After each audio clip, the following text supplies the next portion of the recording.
Hello po mga kapanda! Good morning po sa inyong lahat. Ngayon po, July 25 is kaarawan ng aking amo. Kaya kaninang umaga, habang nasa premiere ako, super busy ako sa kusina, pagpe-prepare. Hindi alam ng amo ko na magluluto ako para sa kanya.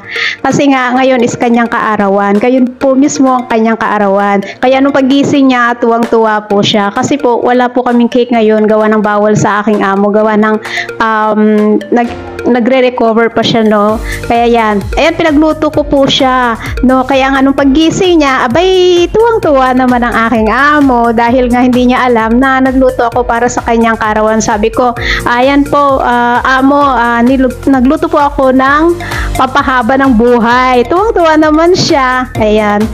Tara, salamat po sa inyong lahat, sa inyong walang sawang pagsuporta. Ayan, super busy ko kaninang umaga, pero nagawa ko pa rin pong nag-support.